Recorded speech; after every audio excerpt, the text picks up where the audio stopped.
नमस्कार। India debate में आप सबका स्वागत है। मैं हूं आशुतोष पाठक। मित्रों, दुनिया में एक बड़ी मृत्यु हुई और उस मृत्यु की चर्चा जितनी होनी चाहिए उतनी हुई नहीं।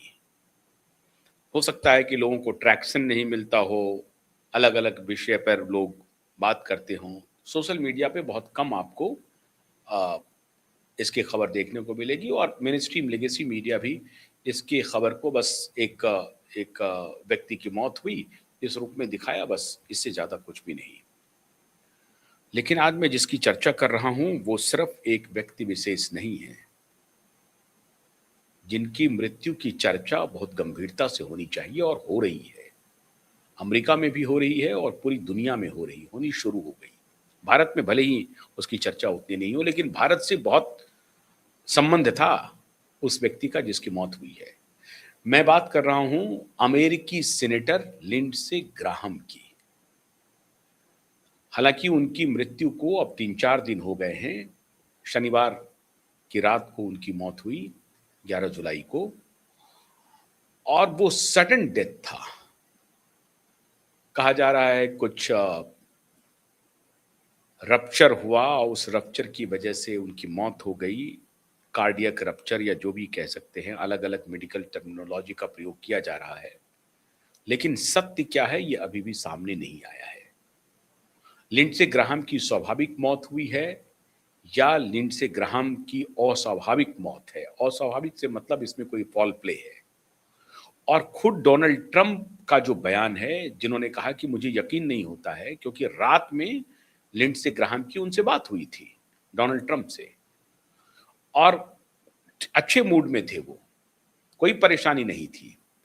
लेकिन कुछ ही जब उनकी मौत हुई तब प्रेसिडेंट को जब पता चला तो वो हैरान थे कि मेरी कुछ ही देर पहले बात हुई है, वो बिल्कुल स्वस्थ थे, ऐसा कैसे हो सकता है? अब लिंडसे ग्राहम की मौत को लेकर के बड़ी-बड़ी चर्चाएं हैं। चर्चाएं हो रही है कि ईरान ने लिंडसे ग्राहम को मरवाया है। दूसरी चर्चा है रसिया ने लिंडसे ग्राहम को मरवाया है। तीसरी चर्चा है इज़राइल के मोसाद ने लिंडसे ग्राहम को मरवाया है। और ये तीनों चर्चा बलवती हो रही है क्योंकि अपनी मृत्यु से पहले वो यूक्रेन से लौटे हैं। और लिंडसे ग्राहम क्यों महत्वपूर्ण है? भारत के संबंध में उनका क्या उसका महत्व है लिंडसे ग्राहम को लेकर के? और लिंडसे ग्राहम की मृत्यु का भारत पर कोई असर पड़ेगा या नहीं पड़ेगा? ये वही लिंडसे ग्राहम है, याद कीजिए, जब अमेरिकी राष्ट्रपति अपने जो उनका ऑफिशियल प्लेन है उससे वो यात्रा कर रहे थे, तो यात्रा के दौरान कई पत्रकारों ने उन्हें कुछ पूछा, बढ़ते हुए बढ़ाए गए टैरिफ के मामले में। उनसे पूछा गया कि ये जो टैरिफ आया है आपके सौजन्य से, आप कह रहे हैं कि हम टैरिफ को 200%, 300%, 500% तक ले जाएँगे, क्या आप ऐसा करेंगे भारत के खिलाफ? तो उन्होंने कहा कि पॉसिबल है। भारत अगर नहीं माना तो हम भारत के खिलाफ 500% करेंगे टैरिफ। लोग कहते हैं कि ये 500% टैरिफ करने की जो योजना थी वो श्रीमान लिंडसे ग्राहम की थी। अब इस तरह के एक्सेंट्रिक थे लिंडसे ग्राहम। बिना कुछ सोचे समझे किस देश के साथ क्या संबंध होना चाहिए, इसकी परवाह ना करते हुए किस बात में डोनाल्ड ट्रंप खुश होंगे, वैसा काम कर रहे थे। अब लिंडसे ग्राहम और डोनाल्ड ट्रंप के पहले बारे में, उनके बीच के रिश्ते के बारे में थोड़ा बता दूं आपको। ये दोनों एक दूसरे के लिए दक्षिणी और उत्तरी ध्रुव थे किसी जमाने में। जब लिंडसे ग्राहम को इनके खिलाफ थे, डोनाल्ड ट्रंप के खिलाफ थे, और जब खिलाफत में थे तो क्या-क्या बोलते थे। लिंडसे ग्राहम कहते थे कि अगर डोनाल्ड ट्रंप दोबारा अमेरिका का राष्ट्रपति बन गया तो अमेरिका तबाह हो जाएगा, ये दुनिया के लिए डिवास्टेटिंग होगा। ये वक्तव्य था किनका? लिंडसे ग्राहम का। किनके लिए? डोनाल्ड ट्रंप के लिए। लेकिन कालांतर में उन्होंने पाला बदला और डोनाल्ड ट्रंप के वो सबसे करीबियों में से एक हो गए। सेनेटर थे वो। नॉर्थ कैरोलिना और साउथ कैरोलिना दोनों से उन्होंने अपनी उम्मीदवारी की और दोनों जगह सफलता मिली। पहली सफलता उनको नॉर्थ कैरोलिना में मिली 2002 में जब वो सेनेटर बने, फिर बाद में वो साउथ कैरोलिना के सेनेटर बने रहे और जब से वो डोनाल्ड ट्रंप के खेमे में आए, तब से डोनाल्ड ट्रंप के वन ऑफ द बिगेस्ट सिपह सालार में उनकी गिनती होती थी। मतलब बड़े फॉलोअर में, बड़े ठकुर सुहाती करने वाले में, अपने मतलब बॉस के यस मैन के रूप में, अपने बॉस को हमेशा खुश रखा कैसे जाए, इसमें महारत हासिल हो गई थी सेनेटर लिंडसे ग्राहम को। अब लिंडसे ग्राहम ही वो शख्स थे जो पूरी दुनिया में कह रहे थे कि अगर ये देश नहीं माना तो हम उसके खिलाफ टैरिफ लगा देंगे, अगर ये देश नहीं माना तो उसके खिलाफ हम टैरिफ लगा देंगे। और भारत के रेफरेंस में यही श्रीमान लिंडसे ग्राहम थे जब मुस्कुरा रहे थे। जब डोनाल्ड ट्रंप को पत्रकारों ने पूछा कि आप 500% लगा देंगे, तो ये मुस्कुरा रहे थे, वहां पर हंस रहे थे कि हाँ हाँ लगाएंगे जी, चिंता की कोई बात नहीं, हम लगा देंगे। यही थे लिंडसे ग्राहम। लेकिन अब भारत के रेफरेंस से बाहर आते हैं। अमेरिकी राष्ट्रपति के साथ रिश्ते के बारे में मैंने आपको बताया कि पहले ये डोनाल्ड ट्रंप के खिलाफ में थे और बाद में ये ऐसे पाला बदले कि one of the closest man हो गए डोनाल्ड ट्रंप के। लेकिन अभी जो चर्चा हो रही है कि इनकी जो सडन डेथ हुई है उसका कारण क्या है, ये पब्लिक डोमेन में आ नहीं रहा है। लोग कयास लगा रहे हैं और कयासों का दौर इस प्रकार से है कि कहा जा रहा है कि ईरान और रसिया के ज्वाइंट ऑपरेशन में लिंडसे ग्राहम को मारा गया है। हालांकि दोनों देश की तरफ से इस तरह का कोई बात नहीं है, पूरी तरह से खंडन किया गया और कहा कि ये कॉन्स्पिरेसी थ्योरी है। लेकिन सच बात यह है मित्रों कि जिस दिन लिंडसे ग्राहम की मौत हुई, ईरान के सरकारी टेलीविजन चैनल के एंकर ने इस प्रकार से इस न्यूज को ब्रीफ किया कि आप कल्पना नहीं करेंगे। उन्होंने कहा, लेडी एंकर थी, वो कह रही थी कि मारा गया मारा गया मारा गया, 3-4 बार बोला मारा गया मारा गया मारा गया। अरे कौन मारा गया? तो लिंडसे ग्राहम मारा गया। क्यों ईरान की वो एंकर ऐसा कह रही थी? इसके पीछे का राज क्या है? राज सुनिए। ये लिंडसे ग्राहम सेनेटर थे जो Israel, Saudi Arabia, UAE, America से निकल के इन देशों की, यूक्रेन, इन देशों की यात्रा करके आए थे और सऊदी अरबिया, यूएई, इजराइल, इन तीनों को एक खेमे में खड़ा किया था और इजराइल को इस बात के लिए मनाया था कि तुम जो है तैयारी कर लो, अब देखते हैं अमेरिका आक्रमण कर सकता है। सऊदी अरबिया, यूएई, इजराइल और इस सब का संदेश वो अमेरिका को जाकर के बताता था, मतलब डोनाल्ड ट्रंप को बताता था। और अमेरिका को इसके लिए तैयार किया कि इजराइल के साथ युद्ध की शुरुआत की जाए ईरान के खिलाफ, और इसमें हो सकता है कि सऊदी अरब और यूएई भी हमारे साथ खड़ा हो जाए। हालांकि सऊदी अरब और यूएई उस तरह से खड़ा नहीं हुआ, वो तटस्थ बना रहा और उसके लिए सबसे बड़ा कारण यह भी रहा कि सऊदी अरब की तरफ से हमला नहीं हुआ ईरान के ऊपर, यूएई की तरफ से भी हमला नहीं हुआ। वो डिफेंसिव जरूर थे, उनके यहां ईरान हमला कर रहा था, सऊदी अरब में हमला कर रहा था, यूएई में हमला कर रहा था, चाहे वो कतर हो, दुबई तक हमले की आंच आ गई थी। ईरान हमला कर रहा था लेकिन यूएई रिटेलिएट नहीं कर रहा था उस तरह से, सऊदी अरब भी रिटेलिएट नहीं कर रहा था, क्योंकि सऊदी अरब और यूएई को एंड ऑफ द डे ये पता चल गया था कि अमेरिका हम दोनों का प्रयोग करेगा ईरान को ध्वस्त करने के लिए, और वहां पर उनका जो बड़ा उम्मा वाली जो फिलॉसफी थी वो सामने आ गई थी। हालांकि ईरान, सऊदी अरब और यूएई का परंपरागत दुश्मन है। उसका कारण है ईरान एक शिया बहुल देश है और ये दोनों देश सुन्नी बहुल देश है। शिया की भी आबादी अच्छी खासी है लेकिन सुन्नी की बहुलता अधिक है, सुन्नी की आबादी अधिक है। तो परंपरागत रूप से यूएई, सऊदी अरब और ईरान और इराक बिल्कुल दोनों दो खेमे में थे। इराक में भी वही स्थिति थी, इराक में भी पहले शिया आबादी ज्यादा थी, बाद में वो सुन्नी हो गया और फिर जैसे जैसे वो सुन्नी आबादी वहां बढ़ी, सुन्नी और ईरानी शिया के बीच में तकरार होता रहा और इसीलिए इराक और ईरान हमेशा एक दूसरे के दुश्मन रहे, जिसका फायदा पश्चिमी दुनिया ने उठाया, खासतौर से अमेरिका ने उठाया। इन दोनों के बीच के युद्ध का लाभ अमेरिका ने उठाया। इन दोनों के बीच के मनमुटाव का या युद्ध जैसी स्थिति जो हमेशा बनी, इराक और ईरान के बीच में युद्ध भी हुआ, आप सबको मालूम है। तो ये जो युद्ध जैसे हालात थे, उसका फायदा सबसे अधिक अगर किसी ने उठाया तो अमेरिका ने उठाया। और इसी आधार पर सऊदी अरब और यूएई भी ईरान के खिलाफ खड़ा था, और सऊदी अरब, ईरान और इजराइल को एक करके अमेरिका को यह कन्विंस करने की जिम्मेदारी लिंडसे ग्राहम की थी। और इसीलिए लिंडसे ग्राहम के ऊपर यह आरोप लगता है कि लिंडसे ग्राहम ने डोनाल्ड ट्रंप को यह कन्विंस किया कि यह माकूल समय है जब हम ईरान पर हमला कर सकते हैं, और इसकी अगुवाई जो है, इसकी अगुवाई कर सकता है अमेरिका, अगर चाहे इसकी अगुवाई अमेरिका कर सकता है। और ये बार बार लिंडसे ग्राहम ये कन्विंस करने में उनको कामयाबी मिली। इसलिए ये कहा जा रहा है कि लिंडसे ग्राहम ईरानी खुफिया एजेंसी के भी निशाने पर थे, और बाद में मोसाद के निशाने पर आ गए, रसिया के भी निशाने पर थे, क्योंकि वो यूक्रेन में जाकर के यूक्रेन में यूक्रेनियों को भड़काता था, व्लादिमीर जेलेंस्की को भड़काने का काम करता था और उसको खड़ा करता था। एक प्रकार से अमेरिकी दूत बनकर के आता था यूक्रेन और जेलेंस्की को भड़काने का काम करता था।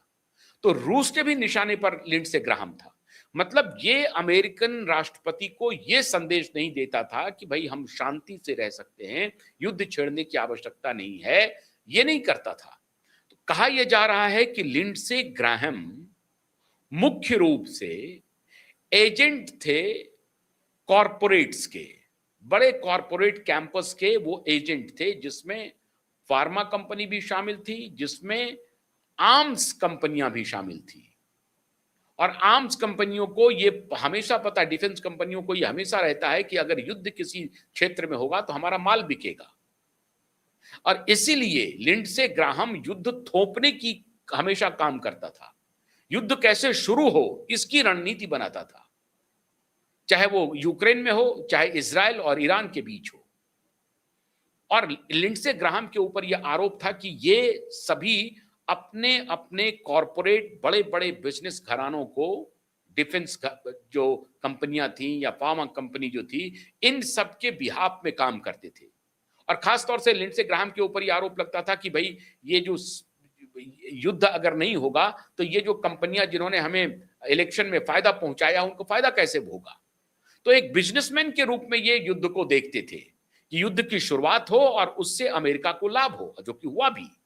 इसलिए लिंडसे ग्राहम की बात को डोनाल्ड ट्रंप मानते भी थे, क्योंकि उनका भी यही यकीन था कि मेक अमेरिका ग्रेट अगेन का मतलब यही होगा। मागा जो उनका कैंपेन था, उसका मतलब यही था कि जैसे भी, जिस भी दुनिया के जिस किसी भी हिस्से में युद्ध करवा देंगे तो हमको ही फायदा होगा, क्योंकि सप्लाई चेन अल्टीमेटली हम पानी वाले रूट में हम बाधित कर देंगे। कहीं भी युद्ध हो, अमेरिका वहां पर टांग अड़ा देगा, और फिर सप्लाई चेन को डिसरप्ट करने का अमेरिका को बहाना मिलेगा, और फिर अपने डॉलर को लेकर के, अब तेल के, एनर्जी को लेकर के, अन्य चीजों के सौदे को लेकर के उससे वो नया डील करने के लिए अन्य देशों को दबाव बनाता।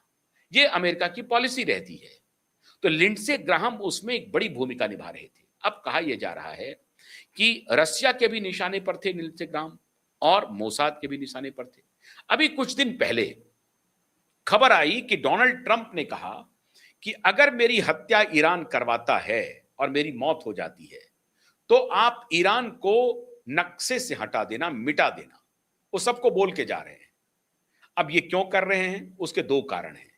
एक तो लिंडसे ग्राहम की मृत्यु के बाद ऐसा प्रतीत हो रहा है कि वो भी, डोनाल्ड ट्रंप भी डरे हुए हैं। क्या हुआ, ऐसी कौन सी बात हो गई कि सडन लिंडसे ग्राहम की डेथ हो गई, जो लगातार हंस बोल रहे थे। क्या ये सडन कार्डियक अटैक था, कोई रप्चर था, क्या था, इसकी जानकारी नहीं पता चली है।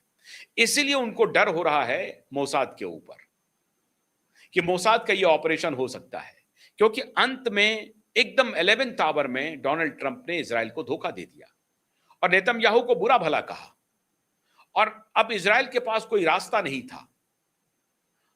आखिर तक वो लेबनान पर हमला तो करता रहा, लेकिन जैसे अमेरिका ने खुद को युद्ध से बाहर खींचा और इजराइल को धमकाना शुरू किया कि तुम्हारी वजह से हम लंबे समय तक इस युद्ध को एस्केलेट नहीं कर सकते, आगे नहीं बढ़ा सकते, हम तुम्हारे हित के लिए लड़ाई नहीं लड़ रहे हैं, हमको तो अपना हित देखना है।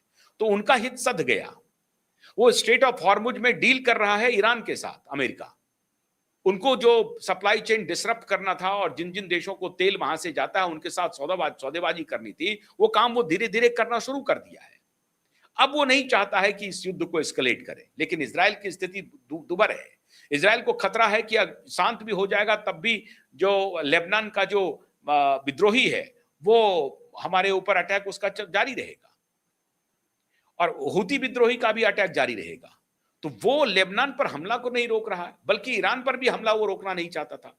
लेकिन डोनाल्ड ट्रंप ने आखिर में बुरा भला कह करके, बेइज्जत करके इजराइल को इस युद्ध से खुद को अलग करने की कोशिश की और अभी वो डील हुई नहीं हुई, अभी तक कोई स्टेज पूरी तरह से है नहीं। सीज फायर भी खत्म हो गया या है, ये भी कोई स्थिति नहीं है। कभी भी दोनों की तरफ से गोलीबारी शुरू हो जाती है।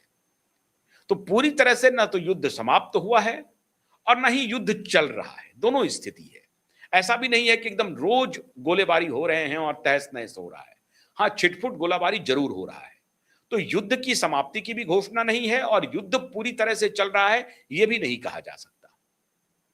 और इस सबके पीछे लिंडसे ग्राहम की योजना थी, युद्ध करवाने की, युद्ध शुरू करवाने की योजना लिंडसे ग्राहम की थी और यही ब्रीफ करते थे।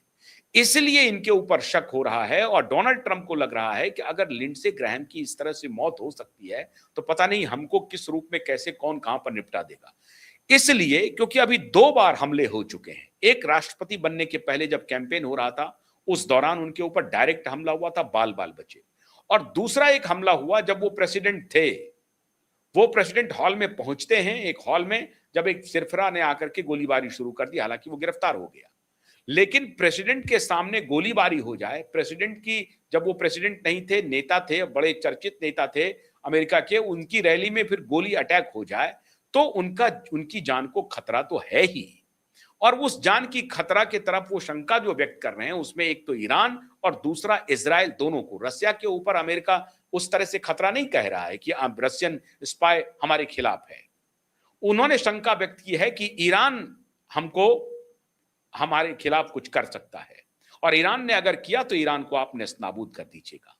लेकिन दूसरी शंका मोसाद पर भी है क्योंकि इजराइल को बीच भंवर में अमेरिका छोड़ करके गया। और आपको याद होगा मैंने बहुत पहले कहा था कि अमेरिका ऐसा ही करेगा, इजराइल को बीच भंवर में अमेरिका छोड़ेगा और वापस चला जाएगा। और वही हुआ और अंत में नेतन्याहू को बिल्कुल भद्दी भद्दी गालियां देना शुरू कर दिया डोनाल्ड ट्रंप ने। इसीलिए शक जो है वो मोसाद पर भी जा रहा है, इजरायली खुफिया एजेंसी पर भी जा रहा है। अब सच्चाई क्या है ये तो वहां की जांच होने के बाद ही पता चलेगा। लेकिन जो जांच होगी उसकी रिपोर्ट आएगी कि नहीं आएगी, पोस्टमार्टम हुआ है या नहीं हुआ है या होगा, क्या स्थिति है ये अभी पता नहीं चल रहा है। लेकिन लिंडसे ग्राहम जैसे सेनेटर का इस तरह से जाना संदेह जरूर पैदा कर रहा है और इसलिए अब सीआईए को देखना है और उनका जो फेडरल एफबीआई है उनको देखना है कि भैया ये कैसे हम इसकी मौत हुई। अब वो जांच की रिपोर्ट भी बाहर आएगी कि नहीं आएगी कहना मुश्किल है, क्योंकि अगर जांच में ये पता चला कि भाई इन एजेंसियों का हाथ था तो आप क्या कर रहे थे, तो उनकी खिल्ली उड़ेगी, उनके इंटेलिजेंस की खिल्ली उड़ेगी। तो इसलिए ये रिपोर्ट मुझे नहीं लगता है कि नियर फ्यूचर में पब्लिक होगी। अगर कोई डिमांड करेगा तो आएगी, अन्यथा मुझे नहीं लगता है कि लिंडसे ग्राहम की मृत्यु की जांच भी होगी और जांच की रिपोर्ट भी बाहर आएगी, ऐसा मुझे लगता नहीं है। लेकिन इस मृत्यु पर इजराइल तो खुश नहीं ही होगा क्योंकि उनके साथ उनकी अच्छी दोस्ती थी, लेकिन ईरान और रसिया दोनों खुश है। ईरान की खुशी का तो कोई ठिकाना नहीं है, खुलेआम उनके नागरिक इसका प्रदर्शन भी कर रहे हैं, कैमरे पर एंकर बोल रही हैं और रसिया में भी दबी जुबान में इसकी सराहना ही हो रही है। लेकिन लिंडसे ग्राहम ने जो बोया वही लिंडसे ग्राहम को भुगतना भी पड़ा। उन्होंने भी कल्पना नहीं की होगी कि इस तरह से मेरी मृत्यु हो जाएगी, लेकिन हुई। इसलिए कहते हैं साहब कि आप जैसा बोएंगे वैसा ही पाएंगे। लिंडसे ग्राहम के साथ क्या ऐसा ही हुआ? बहुत बहुत शुक्रिया, नमस्कार।